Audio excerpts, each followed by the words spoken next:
With your latest news, I'm April Cummings. The Department of Environmental Health reports a small surface fire at the landfill around 4 p.m. today. The Cayman Islands Fire Service is working alongside colleagues from DEH. They say the fire is out at this hour. DEH crews will continue to monitor the area throughout the night and notify the Cayman Islands Fire Service immediately if any smoke is observed.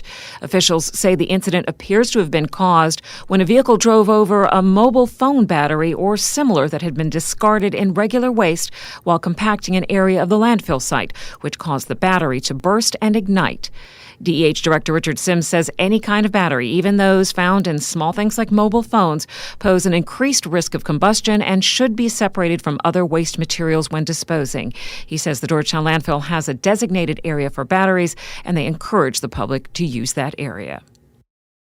An expression of gratitude from the Chief Medical Officer, Dr. John Lee, for the hard work of everyone involved in the COVID-19 vaccination program to date. I'd like to thank all of the public health nurses and other staff at the HSA who have pulled together to launch this vaccination campaign throughout our community in the Sister Islands. They have done a really amazing job so far, and I know it has involved a great deal of hard work and very long days. Dr. Lee's comments come as the government announced an additional shipment of Pfizer-BioNTech vaccine would be arriving later this month on a British Airways flight, and the expansion of the program to include all three groups in the first stage of the National Vaccination Plan.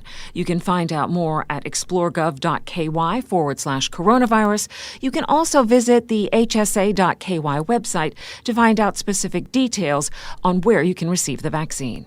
Saturday morning's fatal crash in West Bay remains under investigation tonight. A 24-year-old West Bay man died in the crash, which happened after a green Honda Accord went through a police checkpoint around 12:15. Police say they followed at a safe distance, lost sight of the vehicle, which collided a few minutes later with a home on Willie Farrington Drive. Two other people in the vehicle were hurt, but no one in the home was injured. If you have information, contact the Traffic and Roads Policing Unit at 649-6254.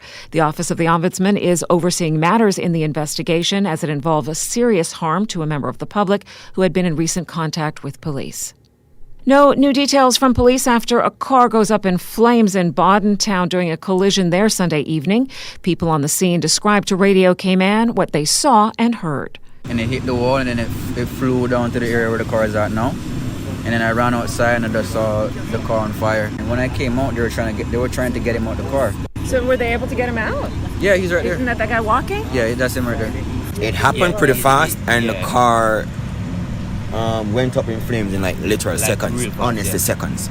Had it not been for these guys, he would have been a dead man right now, honestly speaking.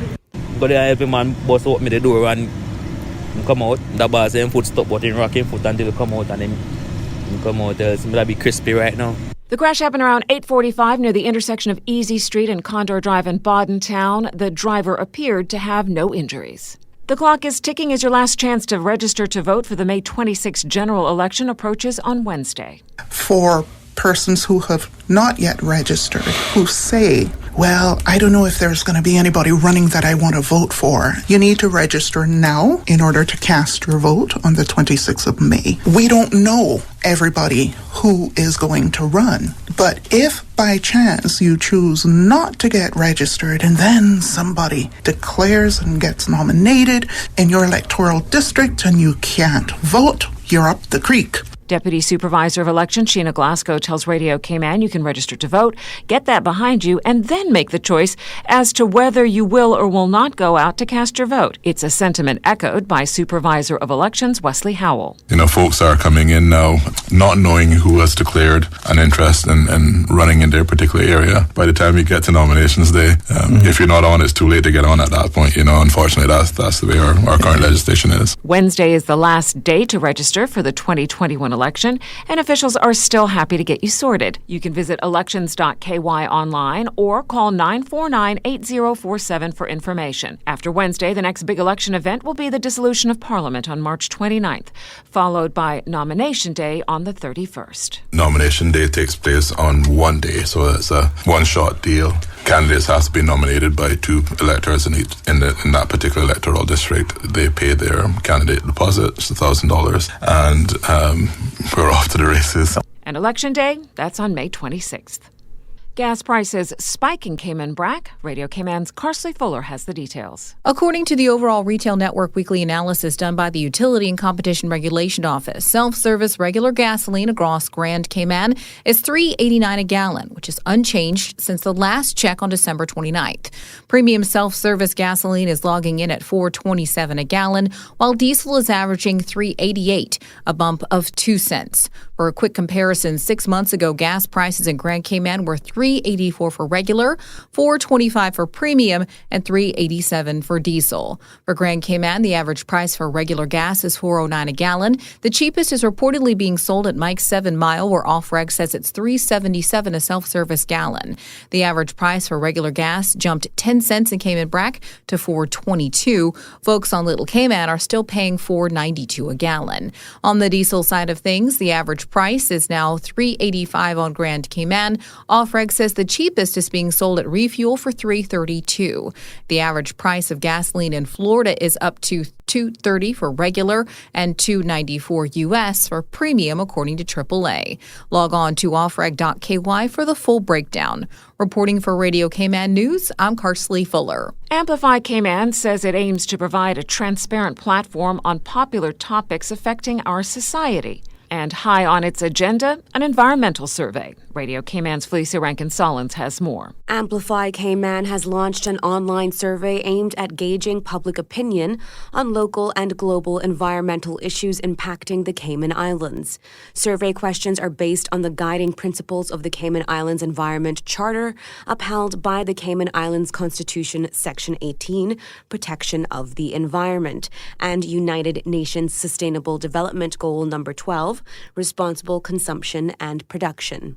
Amplify will collect, review, and provide resulting data to local and international stakeholders, which include the general public, nonprofit organizations, private sector actors, and government stakeholders. Globally, leaders agree that a truly sustainable recovery post-COVID-19 presents the need for data-driven decisions and policies that are centered on the overall well-being and health of a nation's people and natural environment. With an election set for May 2021, it is also their hope that the results of this survey will assist candidates running for office to set environmental goals and commitments which align with the perspectives of the Cayman people.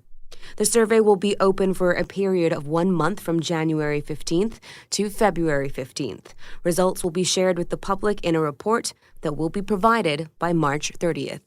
For Radio Cayman News, I'm Felicia Rankin-Solins. Felicia says all respondents will be eligible to win one of 10 $50 grocery gift certificates. The National Roads Authority has confirmed Mr. Edward Howard as its new managing director. Radio Cayman's Dion Anglin has more. Mr. Howard has held the position of Deputy Managing Director at the NRA for the past 17 years. During that period, he has completed several stints as Acting Managing Director, the latest being for a little over 2 years, beginning in April of 2018. Mr. Howard's career with the Cayman Islands government spans more than 30 years, with positions held at the CIG Planning Department, Public Works Department, and the National Roads Authority. He holds a bachelor's degree in civil engineering from Howard University, a master's degree in transportation engineering from the University of Illinois Urbana-Champaign, and an MBA in finance from the University of Leicester in the United Kingdom. Reporting for Radio Cayman News, I'm Dion Anglin. Now, Granny was granny to everybody in the avenue of Daffodil Street, whether they were family or not. This weekend on Saturday, Radio Cayman will feature the stories of the late Twyla Vargas. Miss Vargas was an author, storyteller, sculptor, and advocate for the preservation of Caymanian heritage and culture. Miss Twyla had a knack for making us smile and laugh and reminded us all not to forget from whence we came. Culture Minister the Honorable Dwayne Seymour tells Radio Cayman that he grew up just a few homes away from her. He said he saw television for the first time in her house, and her paintings hang on the walls of his office today. Mr. Seymour said everyone knows Ms. Twyla held no punches when it came to advocating for her community, but he appreciated her advice, and she will forever be missed. You can hear her stories here on Radio Cayman at 9 a.m. this Saturday morning. That is your latest local news from Radio Cayman's newsroom. I'm April Cummings.